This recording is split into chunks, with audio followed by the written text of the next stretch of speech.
오늘 주시는 하나님의 말씀은 신약성경 데살로니가전서 4장 1절로 18절 말씀, 그 가운데 1절, 2절 말씀을 한 목소리로 봉독하시겠습니다. 데살로니가전서 4장 1절, 2절 말씀 같이 읽습니다. 그러므로 형제들아, 우리가 끝으로 주 예수 안에서 너희에게 구하고 권면하노니, 너희가 마땅히 어떻게 행하며 하나님을 기쁘시게 할 수 있는지를 우리에게 배웠으니 곧 너희가 행하는 바라 더욱 많이 힘쓰라. 우리가 주 예수로 말미암아 너희에게 무슨 명령으로 준 것을 너희가 아느니라. 아멘. 지난 총선에서 기억에 남는 화제가 되는 여야의 당선인들이 있습니다. 전주 성심여고 출신의 이수진 당선인은 서울 동작을 선거구에서 제1야당 원내 대표까지 지낸 같은 판사 출신의 나경원 의원을 꺾고 당선되어서 화제가 되었습니다.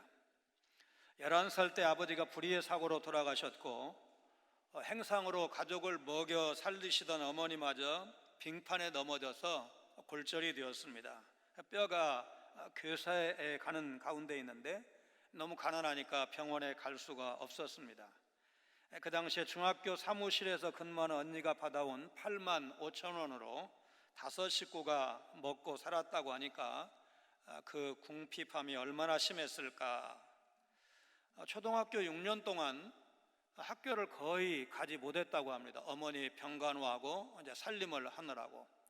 그런데도 공부는 너무 잘해가지고 전교 1등을 놓치지 않았고, 일기장을 통해서 선생님이 이 학생네 집이 너무나 지금 어려움을 당하고 있구나. 그래서 신문사에 제보를 해서 신문에 그 기사가 실렸고, 그때 모금된 돈으로 어머니가 수술을 받으셨다고 합니다. 가정 형편은 그렇게 어려웠지만 열심히 공부해서 서울대학교 경영학과를 거쳤고 사법시험에도 합격을 했습니다. 이번에는 국회 입성에도 성공을 했습니다. 부산의 김미애 당선인 역시 그 자체가 한편의 드라마라고 해도 손색이 없을 정도로 그야말로 파란만장한 인생을 살아왔습니다. 사법시험에 합격하기까지 그녀가 겪어온 그 고난의 길은 고등학교를 중퇴하고 방직 공장에 공원으로 취직을 했고, 또 초밥집을 열어서 이제 사장으로 사업을 해보기도 하고, 늦은 나이에 동아대학교 법과대학에 진학을 하고, 결혼하지 않았지만 먼저 간 언니의 딸을 포함해서 입양을 통해 자녀까지 둔 처녀 가장, 그야말로 수많은 반전을 겪은 인생이었습니다. 모든 것은 하나님의 은혜입니다 라는 그녀의 사연은 지지 정당을 떠나서 정말 많은 분들에게 잔잔한 감동을 주었다고 생각을 합니다. 방송 뉴스를 통해서도 보도가 되었지만 유력 신문의 주말 특집으로 전면에 소개가 되어서 자세히 읽어본 바가 있습니다. 본문에서 사도 바울은 데살로니가 교회 성도들을 향해서 하나님께서 기뻐하시는 삶의 모습은 어떤 모습인가를 전하고 있습니다. 우리가 귀를 기울여 따라야 할 삶의 모습이기도 하다, 그렇게 말씀드릴 수 있습니다. 오늘날 인터넷과 텔레비전을 보면 성적인 자극과 유혹이 상상을 초월할 정도로 교묘하고 아주 대단합니다. 문제는 이런 유혹이 너무나 은근히 달콤하게 다가오기 때문에 잠깐만 정신을 놓으면 죄를 짓게 된다는 사실입니다. 데살로니가전서 4장은 데살로니가 교회 성도들을 위한 실제적인 권면의 말씀이다, 그렇게 말씀드릴 수 있습니다. 1절 2절 말씀입니다. 그러므로 형제들아, 우리가 끝으로 주 예수 안에서 너희에게 구하고 권면하노니, 너희가 마땅히 어떻게 행하며 하나님을 기쁘시게 할 수 있는지를 우리에게 배웠으니 곧 너희가 행하는 바라 더욱 많이 힘쓰라. 우리가 주 예수로 말미암아 너희에게 무슨 명령으로 준 것을 너희가 아느니라. 이 끝으로라는 말은 지금까지도 사도 바울이 데살로니가 교회 성도들을 향해서 아주 귀한 가르침을 많이 주셨지만, 지금부터 하는 말은 정신 바짝 차려야 돼, 꼭 힘써야 돼, 이걸 강조하기 위해서 끝으로라는 말을 썼습니다. 주 예수 안에서 권면한다, 이 말씀은 사도가 앞으로 언급할 말씀이 예수님을 주님으로 모신 성도들에게는 반드시 지켜야 될 권면이라는 사실을 강조하고 있습니다. 하나님을 기쁘시게 해드리고자 하는 사도의 열망은 데살로니가전서 곳곳에 나타나고 있습니다. 우리에게 배웠으니라는 이 구절은 본래 랍비의 가르침과 관련해서 썼던 용어였습니다. 데살로니가 교회 성도들은 사도로부터 설교를 들었으니까 이제 말로 가르침을 받은 거죠.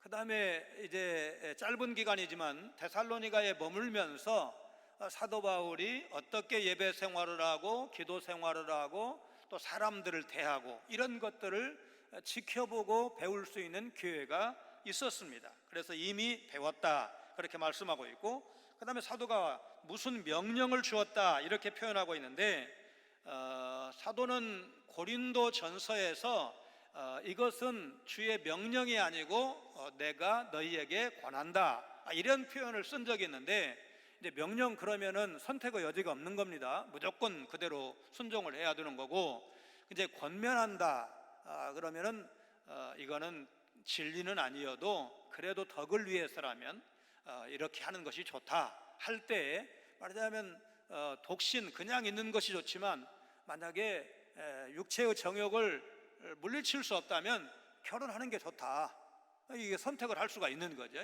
그렇게 가르친 적이 있는데, 이게 주의 명령이다, 무슨 명령이다 그러면 이것은 비록 윤리적인 명령이지만 반드시 지켜야 한다는 사실을 강조하고 있고, 그렇게 할 때 하나님을 기쁘시게 해드릴 수가 있다는 것이 사도의 가르침입니다.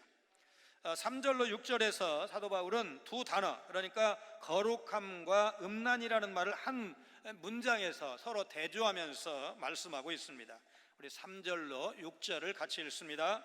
하나님의 뜻은 이것이니 너희의 거룩함이라. 곧 음란을 버리고 각각 거룩함과 존귀함으로 자기의 아내 대할 줄을 알고, 하나님을 모르는 이방인과 같이 세욕을 따르지 말고 이 일에 분수를 넘어서 형제를 해하지 말라. 이는 우리가 너희에게 미리 말하고 증언한 것과 같이 이 모든 일에 주께서 신원하여 주심이라. 거룩함은 한마디로 구원받은 성도들이 이 땅에서 이제 하나님의 백성으로서 거룩함을 추구해야 되는데, 이제 영원은 죽음 직후에 천국에 들어가면 이루어지는 것이지만 이 땅에서는 이제 점점 거룩하게 사는 것, 세상 사람들과는 다르게 바르게 사는 것을 추구하는 것을 말합니다. 음란이라는 말은 헬라어로 포르나이라는 단어를 썼어요. 그러면 포르나이? 좀 들어본 것 같죠? 포르노라는 말도 바로 이 말에서 나온 것입니다. 모든 성적인 부도덕을 말합니다. 데살로니가 교회 성도들이 실천할 거룩함이 뭐냐? 성적인 순결함을 유지하라는 것입니다. 성적인 순결함을 유지하는 것은 매춘이나 간음, 간통과 같은 모든 종류의 비합법적인 성관계, 곧 음행으로부터 벗어나는, 음행으로부터 멀리 떨어지는 것을 전제로 주신 말씀입니다. 이게 왜 의미가 있느냐면, 당시 로마는 성적으로 상당히 개방적인 태도를 가지고 있었는데, 귀족이 상류층 여자와 성관계를 맺는 경우에만 혼전 성교를 금할 뿐 관행적으로 매춘이나 종과의 성관계를 허용하는 매우 개방적인 태도를 이 로마 사람들이 가지고 있었습니다. 로마 사람들이 이제 성적으로 좀 문란하다 보니까 우리 아들이 그런 여자하고 결혼하는 것은 이제 마땅치가 않은 거예요.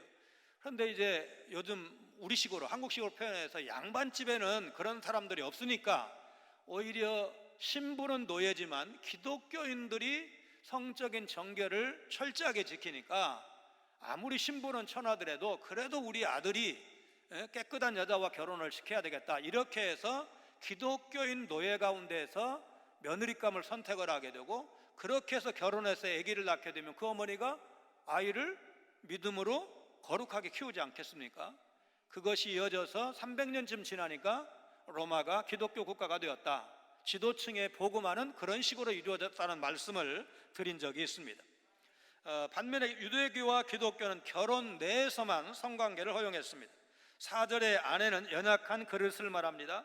1세기 사람들은 여자를 귀하게 여기지 않았는데 사도는 아내를 동등한 인격체로 귀하게 여길 것을 명령하고 있습니다. 하나님이 주신 몸은 주님의 소유이고 주의 영이 거하시는 곳, 고린도 전서에서도 사도가 가르친 바가 있습니다. 그러므로 부정한 방법으로 몸을 사용하는 것을 금했는데 5절의 세교옥은 금지된 것에 대한 갈망으로 나타난 불건전한 성적 욕구, 이렇게 정의를 하고 있습니다. 성도가 이런 세교옥을 따른다면 그 사람은 하나님을 모르는 사람이라고 말해도 아닙니다, 말할 수가 없을 것입니다. 분수를 넘지 말라는 말씀은 자신의 영역, 결혼이 허용하는 범위를 넘지 말라는 의미로 3절 이하 문맥에 의하면 무절제한 탐심으로 다른 사람에게 해를 끼치지 말라는 것입니다.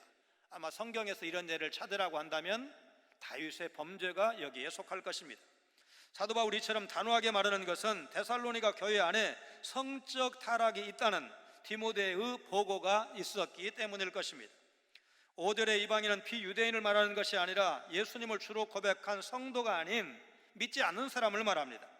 사도 바울은 에베소 5장 3절에서 음행과 온갖 더러운 것과 탐욕은 너희 중에서 그 이름조차도 부르지 말라, 이렇게 아주 엄히 명하고 있는데, 간음이나 간통 같은 육체적인 성적 그 범죄뿐만 아니라 말로 이루어지는 음담 패설까지도 엄히 금할 것을 명령한 것입니다.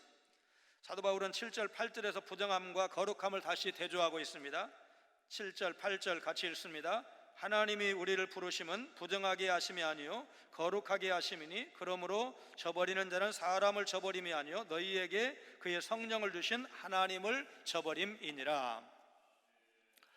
성도는 자신을 부정하게 만드는 모든 죄를 버리고 하나님이 부르신 뜻대로 거룩함을 추구해야 되는데, 오늘 데살로니가전서 4장 문맥에서는 성적인 거룩함을 추구해야 됩니다. 이 부르심이라는 말은 하나님께서 누군가를 택하셔서 당신의 자녀로 삼으실 때 썼던 단어이고, 사도 바울은 로마서 1장 1절과 고린도전서 7장 15절에서 하나님께서 자신을 사도로 부르신다고 할 때 동일한 단어를 채용을 했습니다. 그러므로 이 거룩함에 대한 하나님의 부르심을 거부하는 것은 하나님을 저버리는 것과 다름이 없습니다. 저버린다는 말은 어떤 법령이나 법규를 폐지한다는 뜻인데, 오늘 본문에서는 하나님을 무시한다, 하나님을 거부한다는 뜻으로 쓰였습니다. 거룩한 삶은 하나님의 뜻대로 거룩함을 이루어가는 것인데, 성도가 그런 삶에 힘쓴다면, 거룩한 삶에 힘쓴다면 앞서 말씀드린 것처럼 로마에서 쭉 지켜보던 귀족들이 자기는 비록 타락했을 망정 우리 며느리는 그런 사람 드릴 수 없다고 한 것 같이 정결한 삶을 사는, 거룩한 삶을 사는 우리 믿는 사람들을 세상 사람들도 인정할 것이다, 그런 말씀입니다. 꽃과 동물을 좋아하는 사람이 마당이 넓은 집을 사서 이사했습니다. 마당에 잔디를 심고 울타리 주변에 화단을 만들고 한쪽에는 그리 크지 않은 연못을 파서 오리를 키울 생각을 했습니다. 오리가 한가로이 이제 다니는 그 모습을 떠올리기만 해도 즐거웠습니다. 이 사람이 오리 농장에 달려가서 오리 한 마리를 사다가 놓았는데 다음 날 일어나 보니까 오리가 죽은 겁니다. 살펴봤어요. 혹시 짐승이 밤새 와서 물어 죽였나 했는데 그런 자국도 없어요. 물 깊이가 한 30cm밖에 안 되니까 물에 빠져 죽은 것 같지도 않아요. 그런데 왜 죽었을까? 아하, 오리 농장에서 병든 오리를 팔아먹은 모양이다, 이렇게 생각을 하고 오리 농장에 달려갔습니다. 이야기를 들은 오리 농장 주인이 이렇게 말하는 겁니다.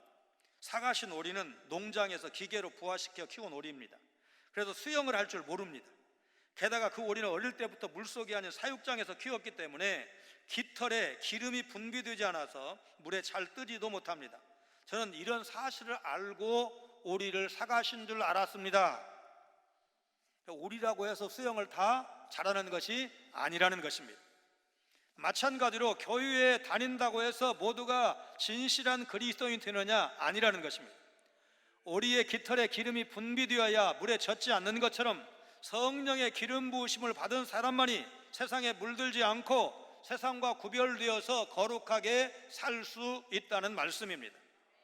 물속에 빠져 죽는 오리가 되지 않기 위해서 날마다 성령의 충만함을 구하고 거룩함을 추구하는 삶을 살아갈 것을 다짐하시는 여러분 되시기를 바랍니다.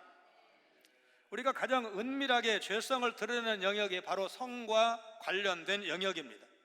그래서 사도는 데살로니가 교회 성도들에게 당시 사람들이 자기 아내 아닌 다른 사람과의 성관계를 폭넓게 인정을 하는 그런 시대의 조류를 이 데살로니가 교회 사람들도 거슬리지 않았기 때문에 성적인 그런 일탈에서 로마 사람들처럼 살면 안 된다, 거룩하게 깨끗하게 살아야 된다는 사실을 아주 딱 부러지게 가르치고 있습니다. 육체의 쾌락에만 몰두하면서 성적인 타락을 추구하는 사람은 그 시대의 사람일 수는 있지만 성도는 아니라는 것입니다. 성도는 하나님을 기쁘시게 해드리는 성결하고 순결한 삶을 사는 사람입니다. 거룩함을 추구하는 데 있어서 최대 장애물이 바로 음란입니다. 그런데 음란이 우리 마음속에 들어오지 못하도록 막는 방법은 음란은 안 돼, 음란은 안 돼 이렇게 말한다고 되는 것이 아니고, 그럴 만한 그 유혹을 받을 만한 기회를 좀 줄여야 됩니다. 우리가 혼자 있고 좀 한가하면 그런 생각을 할 가능성이 높기 때문에 예배 자리에 열심히 나와서 예배 드리고, 또 말씀도 열심히 손에서 읽고, 또 요새는 스마트폰에 이제 무료로 그 앱 깔아가지고 얼마든지 성경을 많이 들을 수가 있잖아요. 그거 잘 몰랐는데 밑으로 쭉 이렇게 내려보니까 뭐 영어가 제가 다 이렇게 그 영어 성경을 들으면 다 들을 수 있는, 알아듣는 건 아니지만 반복해서 들으면 이제 자꾸 익숙해지는 단어가 있어서 말씀을 깨닫는 데 도움이 되더라고요. 그러니까 다양하게 말씀을 들을 수 있는 거예요. 그러니까 예배 자리, 기도하는 자리, 성도들끼리 모여서 선한 사업을 의논하는 자리, 예를 들어 지금 우리 전도회를 못 모이고 있는데 정말 또 이렇게 간격 널찍널찍 앉아가지고 모여야 될 것 같아요. 모여서 그래도 우리 선한 사업하자, 다는 못하지만 몇 명이라도 우리가 섬기자, 이런 사업을 의논을 해야 될 것 같아요. 그렇게 해서 말하자면 혼자 있는 시간, 잡념에 시달리는 시간을 줄여야 우리가 거룩하게 사는 것이 가능하지, 뭐 입으로 아무리 거룩하게 외쳐도 은밀하게 찾아오는 죄의 유혹을 물리치는 것, 특별히 생각으로 짓는 죄를 깨끗이 제거하는 것이 쉽지가 않습니다. 여러분 찬송을 뜨겁게 부르는데 그 생각 별로 안 날 거 아니에요. 여러분 성경을 소리내서 읽으면 그냥 눈으로 읽을 때보다 훨씬 더 성경을 많이 깨닫게 되고 은혜가 된다는 거 아시죠? 그러니까 내가 누구 있을 때는 조금 틀리게 읽을까, 뭐 천천히 읽을까 이런 걱정을 하지만 혼자 있을 때 그런 걱정 안 하시잖아요. 혼자 있을 때는 성경을 소리내서 읽는 것도 은혜 받는 데 도움이 될 것입니다. 자, 하나님께서 기뻐하시는 성도의 모습은 형제 사랑과 근면입니다. 그런데 사도 바울은 데살로니가 교회 성도들을 향해서 형제 사랑에 관해서는 너희에게 쓸 것이 없다, 이렇게 말씀을 하십니다. 9절로 11절입니다. 같이 읽습니다. 형제 사랑에 관하여는 너희에게 쓸 것이 없음은 너희들 자신이 하나님의 가르치심을 받아 서로 사랑함이라. 너희가 온 마게도냐 모든 형제에 대하여 과연 이것을 행하도다. 형제들아 권하노니 더욱 그렇게 행하고, 또 너희에게 명한 것 같이 조용히 자기 일을 하고 너희 손으로 일하기를 힘쓰라. 데살로니가 교회 성도들이 이미 사랑이 충만하다는 것, 배운 대로 우상을 말하자면 다 타파하고 형제 사랑에 힘썼다는 사실을 1장에서도 사도 바울이 칭찬한 바가 있습니다. 형제 사랑은 그 당시 그리스 로마 시대 정황에서는 자기의 친형제 자매를 사랑하는 것을 의미합니다. 그러나 교회 안에서, 교회 공동체에서는 피를 나눈 형제 자매만 사랑하는 것이 아니고 같은 신앙 고백을 한 우리 성도들을 사랑하고 섬기는 것을 의미합니다. 하나님의 가르치심은 우선 구약의 가르침을 의미하는데, 레위기 19장 18절에 원수를 갚지 말며 동포를 원망하지 말며 내 이웃 사랑하기를 내 자신과 같이 사랑하라, 나는 여호와이니라. 이미 구약에서도 그렇게 명령을 하셨습니다.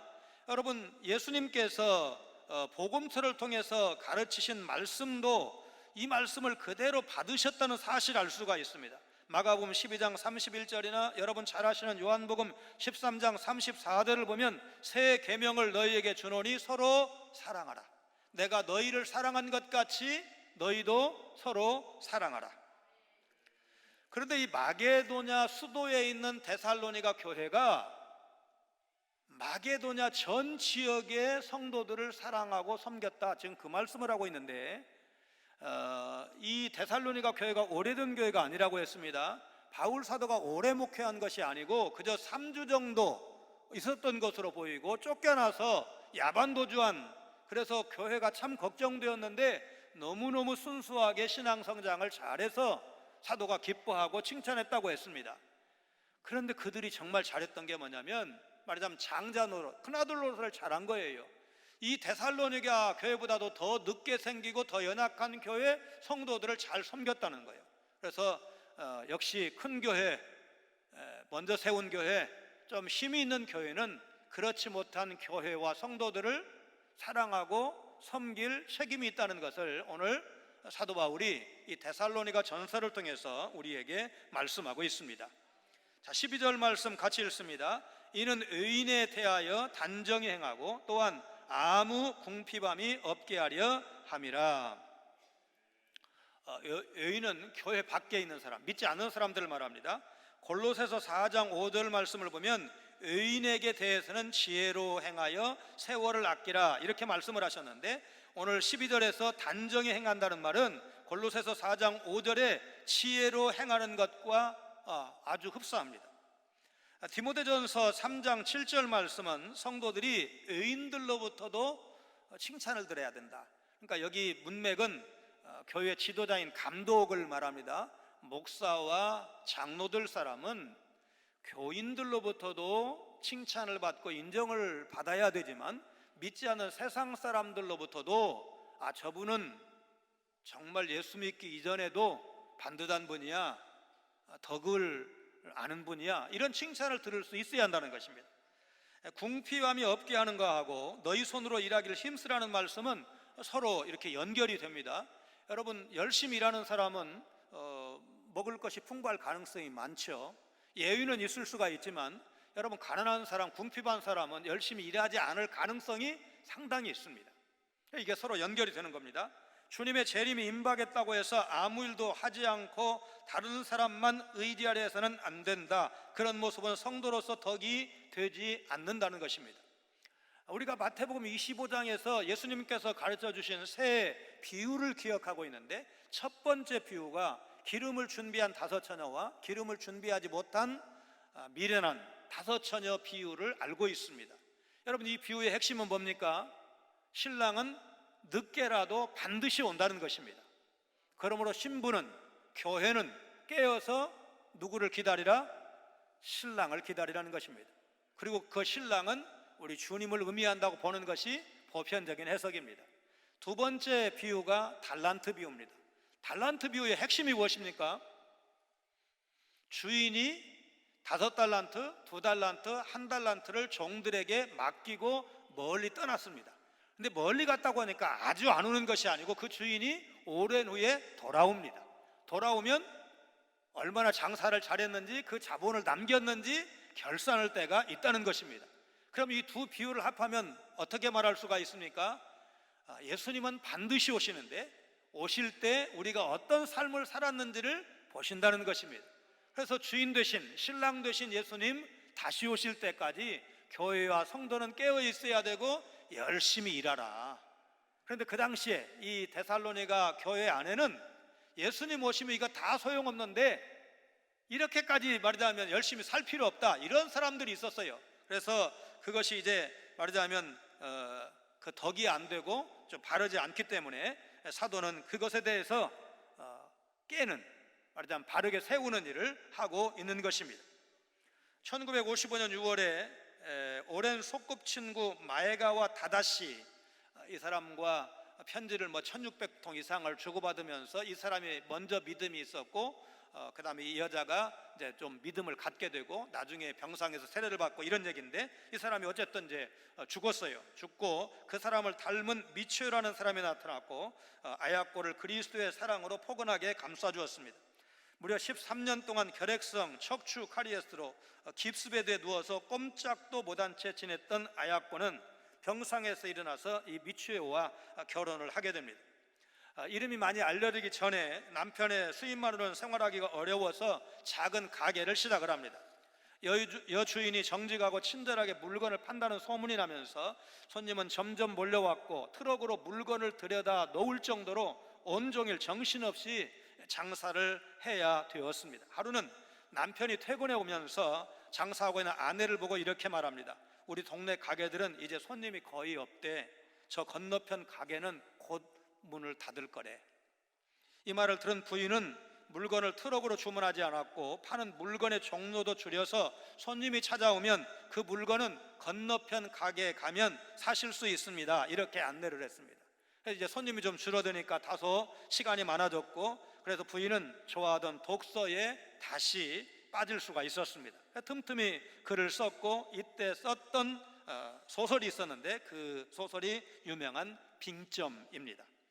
척추 카리에스 장애를 가진 주부 미우라 아야코가 이에 타산을 초월하고 이웃을 배려하면서 생긴 여유 시간에 쓴 글이 세계적인 베스트셀러가 된 것입니다.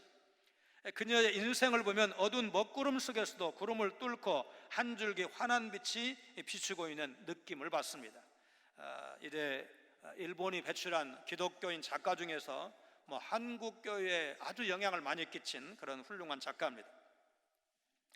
사도 바울 당시에 헬라 문화에서 노동은 노예의 전유물쯤으로 간주되었습니다. 또 데살로니가 교회 성도들 중에는 그리스도의 재림을 기다리면서 더 이상 일하지 않고 무절제한 방종에 빠진 사람도 있었는데, 이런 사람들을 향해서, 이런 성도들을 향해서 사도 바울은 노동의 중요성을 강조하고 근면하고 성실하게 일하면서 주님의 재림을 준비하는 것이 성도의 본분이라고 가르쳤습니다. 앞서 말씀드린 예수님이 가르쳐주신 열처녀 비유와 달란트 비유의 핵심을 기억하면서 깨어 있되 열심히 일하면서 사는 것이 성도로서 정당한 태도이고, 그것이 덕이고, 그렇게 살아야 하나님께서 영광을 받으신다는 것이 사도 바울의 가르침이었습니다. 그리스도의 재림 때에 주님의 영광에 참여해서 영원히 하나님 나라에 거하게 되는 것, 우리 성도로서 최고의 소망이고 축복의 순간이 될 것입니다. 이제 사도 바울이 성도들이 반드시 알아야 될 주님의 재림에 대해서 언급하는 말씀입니다. 13절부터 18절 말씀을 같이 읽습니다. 형제들아, 자는 자들에 관하여는 너희가 알지 못함을 우리가 원하지 아니하노니 이는 소망 없는 다른 이와 같이 슬퍼하지 않게 하려 함이라.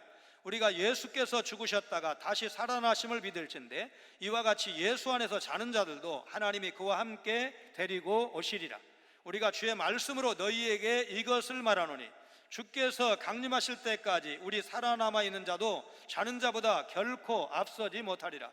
주께서 호령과 천사장의 소리와 하나님의 나팔 소리로 친히 하늘로부터 강림하시리니 그리스도 안에서 죽은 자들이 먼저 일어나고 그 후에 우리 살아남은 자들도 그들과 함께 구름 속으로 끌어올려 공중에서 주를 영접하게 하시리니 그리하여 우리가 항상 주와 함께 있으리라.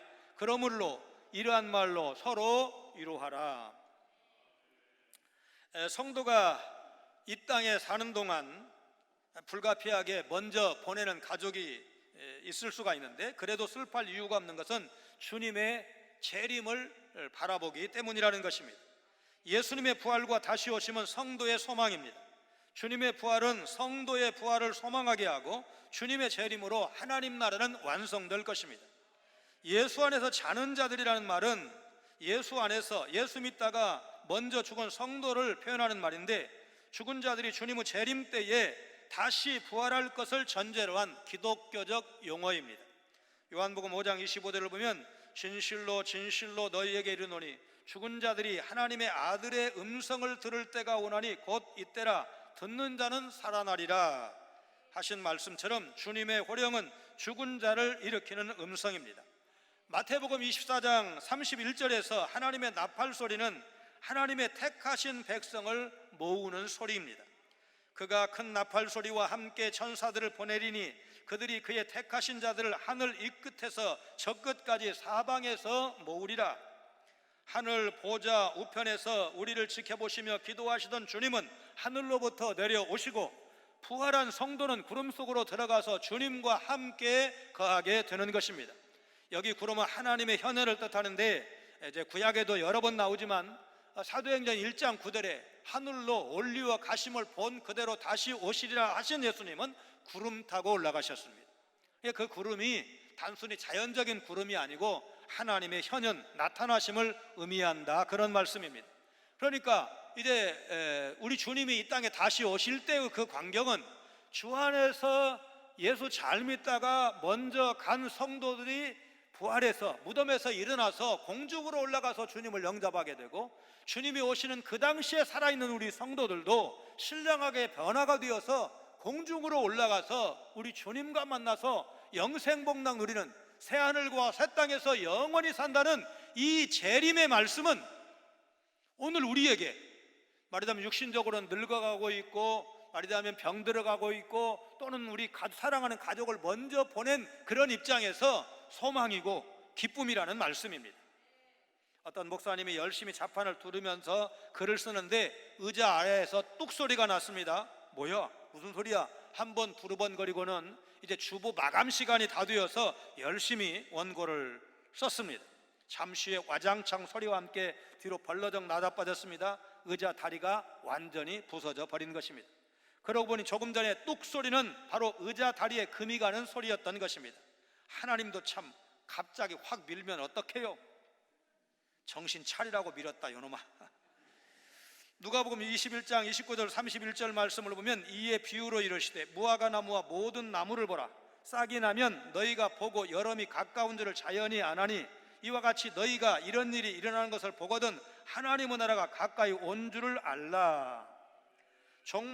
종말에 일어날 일들을 보거든 무시하지 말고 정신을 바짝 차리고 긴장하면서 준비하라. 예수님이 오시면 죽었던 사람들이 먼저 일어나고 그 다음 살아있는 성도들이 공중으로 들림을 받을 것이다.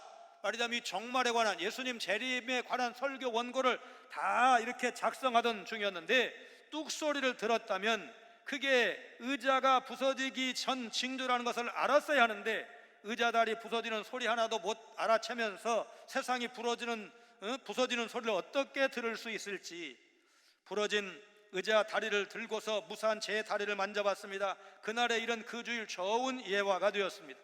의자 다리였으니 망정이지, 이제부터는 정말 정신 바짝 차리고 작은 징조나 소리에도 민감하게 반응해야 되겠다. 어떤 목사님이 그렇게 다짐을 했다는 것이죠. 사도 바울은 죽음이 끝이 아니므로 슬퍼하지 말라고 권면하면서 예수 그리스도의 부활 사건을 상기시키고 있습니다. 주님의 부활이 우리에게 있을 부활의 근거가 된다는 사실입니다. 주님의 부활은 우리의 삶을 이해하는 새로운 지평을 열어줍니다. 그리스도의 부활로 말미암아서 하나님 나라의 새 생명과 새 시대가 이미 이 땅 가운데 시작되었기 때문입니다. 그러므로 부활신앙을 가진 성도는 이 땅을 거부하고 하늘만 바라보거나 하늘을 외면한 채 이 땅에만 안주하지 않습니다. 현재와 미래 모두를 바라보면서 균형 있는 삶을 사는 것이 건강한 그리스도인의 삶입니다. 하나님은 우리 성도가 음란하지 않고 거룩하고 정결하며 이웃을 사랑하고 성실하게 살기를 원하시고, 그렇게 사는 사람을 향해서 더욱 많이 힘쓰라고 말씀하고 있습니다. 여러분과 제가, 우리 한국교회 성도들이 비교적 예배 생활 잘했죠. 기도 생활 열심히 하죠. 잘했다면 더욱 열심히 해라는 것입니다. 그러나 우리는 데살로니가 교회 성도들보다 이웃사랑, 형제사랑을 많이 하지 못했다고 만약에 진단을 했다면 그 일을 더 힘쓰라는 것입니다. 우리가 하나님 앞에 설 순간이 오기 때문에 그때 하나님 앞에 부끄럽지 않으려면 그저 기쁨과 설렘과 감격 가운데 주님 만나고 새하늘과 새 땅에서의 영원한 삶을 시작하려면 오늘 우리가 부족한 것이 무엇인가를 채우면서 하나님 앞에 섰을 때 너 잘했어, 수고했어, 어려운데, 가난했는데, 몸도 아팠는데 그럼에도 불구하고 손을 펴서 어려운 사람들 품고 사랑하고 섬긴 것은 잘한 것이야, 그렇게 칭찬받는 순간이 오도록 남은 날 잘하신 것은 더 열심히 하시고 부족한 것 채워서 하나님 앞에 아름답게 귀하게 쓰임받는 여러분 모두가 되시기를 주의 이름으로 축원합니다. 거룩하신 하나님, 오늘 사도 바울을 통해 주신 말씀 기억하며 살아가는 저희들 되기를 원합니다.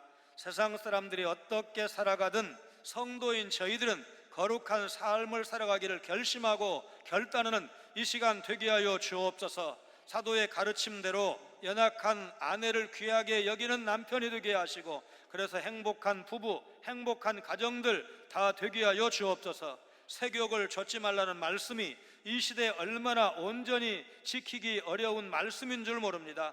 방송, 선정적인 영화, 우리의 시선을 빼앗는 인터넷, 핸드폰, 세상 풍조 등 성도로서 선을 넘지 않도록 주께서 저희들의 마음을 지켜주시고 발걸음을 선히 인도하여 주옵소서. 형제 사랑을 계속하고 자기 일에 힘쓰며 주님의 재림과 죽은 자 부활에 대한 소망을 갖고 살아가는 저희들 모두가 다 되게 하여 주옵소서. 예수님 거룩하신 이름으로 간절히 기도하옵나이다. 아멘.